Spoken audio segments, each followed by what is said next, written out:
Olá pessoal, boa tarde. Me chamo Renan Soares, sou aluno do curso de especialização em engenharia de Minas da Unileia. Estou cursando a disciplina de concentração gravítica e separação magnética, unidade 2. Estamos aqui para falar um pouco sobre o equipamento e processo GIG. Na concentração gravítica, o equipamento de mecanismo mais complexo que a gente tem hoje é o GIG, justamente por conta das variações hidrodinâmicas e contínuas que ele proporciona no seu processo, né, que ele contém. E aqui a gente vai falar um pouco sobre cada uma das teorias de gigagem e descrever o funcionamento de um tipo de GIG, que é o Denver. Então, a gigagem ou o processo de GIG é um processo de separação gravítica, onde a separação dos minerais com diferentes densidades é realizada em um leito que sofre sucessivas expansões e contrações verticais, causadas por uma corrente pulsante de água, geralmente acionada por um sistema mecânico.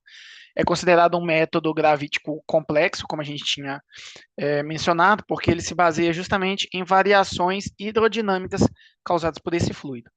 Nesse processo, nós temos duas teorias que são amplamente abordadas, que é a teoria clássica, ou teoria hidrodinâmica, e a teoria de energia potencial. A teoria clássica, ou teoria hidrodinâmica, ela descreve a gigagem conforme o comportamento individualizado da partícula no fluido.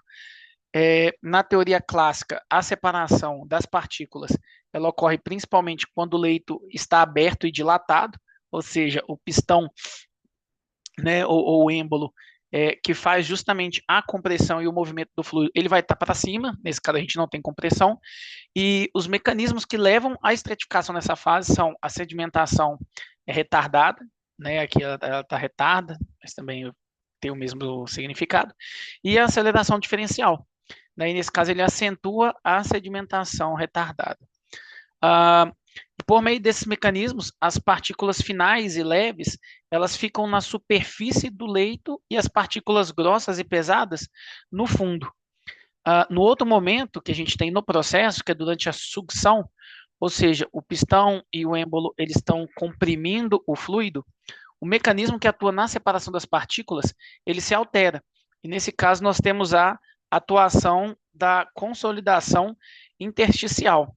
E nessa etapa, as partículas finais e pesadas, elas ficam no fundo do leito, e as grossas e leves na parte superficial, acontece, de certa forma, uma inversão. E as sucessivas impulsões e sucções resultam em uma concentração de ótima eficiência, em função da densidade das partículas presentes no leito.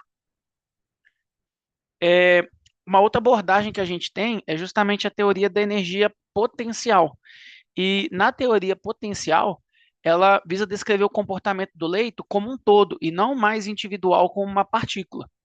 Ela descreve a separação de partículas com diferentes densidades em um leito pulsando, né, ou seja, é o princípio GIG, mas nesse caso em função da energia potencial antes e depois da gigagem, ou seja, antes e depois desse processo de estabilização do processo pulsante de fluido. E a estratificação ela ocorre da superfície para a base do leito, em ordem crescente de densidade. O que significa isso? As partículas mais densas no fundo do leito, das partículas menos densas para as mais densas, ou seja, em uma linha crescente. E ao considerar uma mistura de dois minerais através do processo e pelo modelo de descrição de separação, o sistema passa a ter as duas energias potenciais antes e depois da gigagem, podendo ser calculadas através da fórmula abaixo. Nesse caso, a fórmula aqui está do lado, né? O EA, que é a energia antes do processo, e o ED, que é a energia depois do processo. E ali, através do ΔE, a gente consegue calcular justamente a variação dessa energia. De forma geral, a diferença de energia ela sempre é positiva, porque a gente passa de um sistema de maior instabilidade, ou seja, de um ambiente em mistura, de partículas em misturas, ou seja, de maior energia, para uma segunda de maior estabilidade, ou seja, de menor energia entre partículas. Então, nesse sistema, verifica-se que sempre ele vai ter um valor positivo e que o centro de gravidade ele também é rebaixado, né, justamente puxando para um estado final também mais estável, tá? Então, além dessas duas teorias, né, que são as duas abordagens principais, a ideia é que a gente também comentar sobre o GIG Denver, que é amplamente utilizado para o processo de separação gravítica ou de concentração gravítica de minérios. Né? O GIG Denver é denominado um jig mecânico de crivo fixo de diafragma, onde a separação ocorre através do crivo, né? E como eu tinha comentado, ele é muito utilizado para os processos de minério em geral. No crivo fixo, existe uma superfície estacionária perfurada, que a gente chama de grelha, e a água passa por esse crivo, produzindo a expansão e dilatação do leito. A pulsação, nesse caso, ela é gerada através do sistema mecânico de diafragma, que é uma caracterização do jig Denver.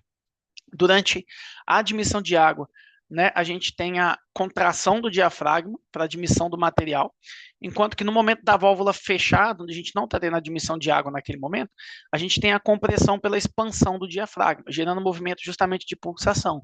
Então ele fica como se fosse expandindo e contraindo, e gerando esse movimento pulsante. As partículas mais pesadas ou de maior densidade, né, elas ficam no fundo, e as partículas de menor densidade na parte superficial, e é onde esse movimento de pulsação gera esse arraste, tá ok?